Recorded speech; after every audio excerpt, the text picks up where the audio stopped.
Smart prepaid meter को लेकर राजद ने दिया एक दिवसीय धरना।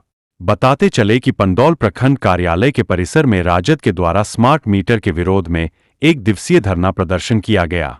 इस धरना के संबंध में क्या कह रहे हैं पूर्व मंत्री अली अशरफ फातमी, देखिए इस वीडियो में। आज बिहार में हर प्रखंड पर राष्ट्रीय जनता दल के साथी धरने पर हैं। सीधा स्मार्ट मीटर के अंदर करप्शन का मामला है और इससे लोगों का फायदा नहीं है। बहुत तकलीफ में हैं लोग, किस तरह से चार्ज होगा, किस तरह से रिचार्ज होगा, तो इसमें परेशानी है लोगों की। इसको रोकना चाहिए इस योजना को, और नहीं तो हम लोग संघर्ष करेंगे और इसको रुकवाने का काम करेंगे। विद्युत मंत्री का कहना है वीरेंद्र यादव जी का कि वही लोग विरोध कर रहे हैं जो लोग गड़बड़ करने वाले लोग हैं स्मार्ट मीटर का। अच्छा, तो वो बहुत ईमानदार आदमी है। कितना लिया है उन्होंने मीटर सप्लाई करने वालों से, कितना लिया है बताएं वो? इतना क्यों परेशान है? क्या पूरे हिंदुस्तान में लग गया? मालूम करिए, ये पूरा करप्शन का मामला है। सर, जबरदस्ती किया जाता है, उपभोक्ताओं से लाइन लगाएंगे तो लाइन काट दिया जाएगा। बताइए ना भाई, ऐसे भी कटता है लाइन। हर आदमी को तो चार्ज करने आता नहीं है, पढ़ाया लिखाया तो है नहीं लोगों को। आज गरीबी के मामले में बिहार सबसे नीचे है, शिक्षा में सबसे नीचे है। 15 साल में क्या किया इन्होंने? ये जो मंत्री हैं, पावर मंत्री, उनसे पूछो, 15 साल से कैबिनेट मंत्री है। गरीबी क्यों नहीं दूर हुई? बेरोजगारी क्यों नहीं खत्म हुई? पूछो उनसे, बिजली क्यों नहीं पैदा करते हो बिहार में? सच्चाई बात है कि स्मार्ट मीटर का जो लक्ष्य था वो ठीक उसी प्रकार है जिस प्रकार एक गरीब को परेशान करने वाले। यहाँ पर अगर हम कहें, आप हाथ उठा के कहिए रात में अगर बिजली बंद हो जाएगा, कितने लोग लाइन अपना ले सकते हैं? तो जब जो लोग लाइन नहीं ले सकते हैं वही हाथ उठाइए, और जो नहीं ले सकते हैं वो हाथ नीचे रखिए, उल्टा हो जाए। निश्चित तौर पे आपके पास स्मार्ट, जब मोबाइल नहीं है तो रात को पैसा कहाँ से जमा करिएगा? जब पैसा ही नहीं जमा होगा तो बिजली कहाँ से आएगी? घर में बड़े बुजुर्ग रहेंगे, अगर बीमार पड़े हुए हैं, उस समय रात में अगर किसी को अगर ऑक्सीजन लगा है या बेड पर है, क्या परेशानी होती है? जिस घर में बड़े बुजुर्ग हैं सबों को ये जानकारी है। इसलिए सरकार का ये जो निर्णय है बड़ा गलत है। निश्चित तौर पर ढेर साथी ने कहा कि अगर शिक्षा में अगर स्मार्ट शिक्षक करते, हेल्थ में स्मार्ट हेल्थ व्यवस्था करते, कोई भी चीज में करते तो वो दिखना चाहिए।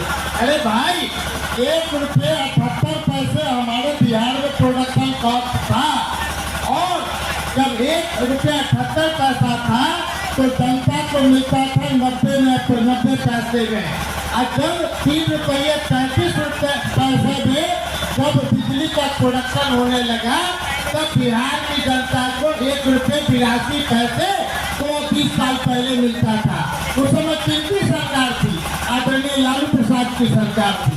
उस समय भी जो आप चीनी मिल आपका देखते हैं, उस समय चीनी मिल से इसलिए तुलना कर देते हैं कि आपको जानकारी होना चाहिए। बाजार में अगर ₹5.65 में चीनी मिलता था तो आपका प्रोडक्शन कॉस्ट ₹7.35 पे आता था। और इसी कारण था लालू जी जब तक रहे चीनी मिल चलाते रहे, लेकिन यही नीतीश कुमार जी आए तो सारे चीनी मिल को बंद कर दिए। ठीक उसी प्रकार अगर आज के दिन में लाखों लोग जो पूरे बिहार को जानते ही हैं, मोर देन 13 से 14 करोड़ आबादी हुआ।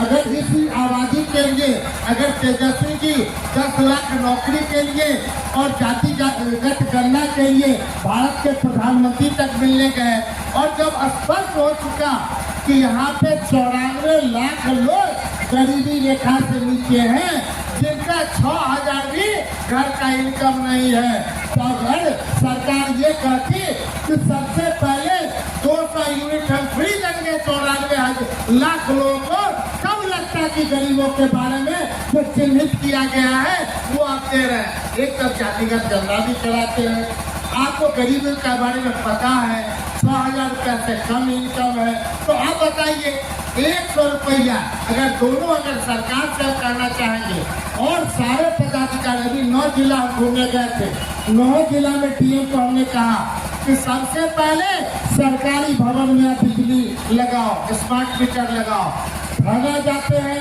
तो स्मार्ट मीटर लगा रहना चाहिए, ब्लॉक जाते हैं तो स्मार्ट मीटर, सारा सरकारी पहले लगा दो, तब कहीं न कहीं गरीब गुरबा के तरफ 94 लाख के बारे में जो गरीब रेखा है उसका निर्णय कर लो, तब जाकर के स्मार्ट मीटर लगाओ। लेकिन हम कहना चाहते हैं एक तरफ आप एक पुराना मीटर रख दीजिए, दूसरे तरफ एक वही कहिए कि पैरेलल एक स्मार्ट मीटर लगा दो, पता चलेगा कि कम से कम 25% ज़्यादा चल रहा है।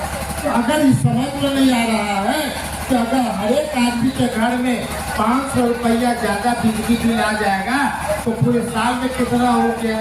तो 6,000 जब साल में नहीं इनकम है तो 6,000 रुपये कहाँ से बिजली बिल दीजिएगा भाई। अगर 100 रुपया अगर ज़्यादा अगर कोई लेता है तो 273 करोड़ सरकार के खजाने में जाता है। ठीक, आपको मैं बता देता हैं कि 2015 से पहले हर एक के घर में पुराना मीटर आपको लगा रहता था, दादा परदादा के टाइम से मीटर लगा हुआ था।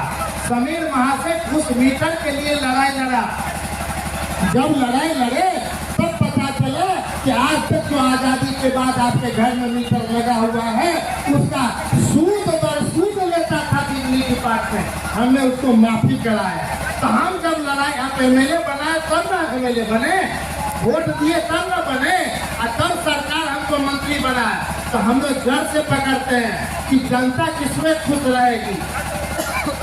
अगर 100 रुपये के हिसाब से 273 करोड़ सरकार के खजाना में नहीं जा रहा है, प्राइवेट खजाना में जा रहा है, तो ये बात समझने का है कि जब तक हम लोग स्मार्ट मीटर का इसलिए विरोध कर रहे हैं कि वो बहुत फास्ट चलता है, जो पुराने मीटर से ज़्यादा तेज चलता है।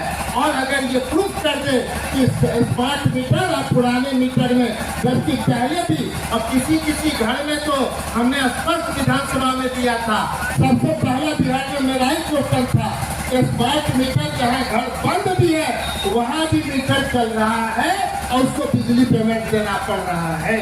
आप बता दीजिए, हर एक लोग के मन में ये बात है कि हमारा पैसा जो एक इनकम हम इतनी गरीबी से हम कमाते हैं, हमारा पैसा अगर बिजली डिपार्टमेंट ले जाएगा तो हम अस्थिर तो नहीं बैठे रहेंगे, निश्चित तौर पे अपनी लड़ाई को लड़ेंगे। और अपनी लड़ाई इसके साथ साथ अलग अलग इशू पे लड़ाई होगी। राष्ट्रीय जनता दल पहली बार इस ढंग से बिजली की लड़ाई के लिए जमीन पे उतरा है, जबकि देख रहा है कि अगर ये शोषण को नहीं रोकेंगे तो कहीं न कहीं बिहार सरकार फिर आगे बढ़ेगी। इसलिए मेरा अनुरोध होगा, आपसे आग्रह होगा, इसको घर घर तक जो भी, अब तो गांव का भी लाइन काट दिया जाता है। ये परिस्थिति आज के बाद पूरे बिहार में, बिहार के मंत्रिमंडल, मुख्यमंत्री से लेकर सबक आपका गरीब गुरबा का आवाज वहाँ तक पहुँचेगा। और जब ये पहुँच जाएगा तो निश्चित तौर से आने वाला समय में आपकी कठिनाइयाँ दूर होगी। अन्यथा अगर आप सजग नहीं होंगे तो कठिनाई बढ़ने वाली है। इसलिए हमें और आपके साथ मिलकर के सड़क पर उतरने की आवश्यकता है। बहुत बहुत धन्यवाद। राष्ट्रीय जनता दल बहुत जिंदाबाद।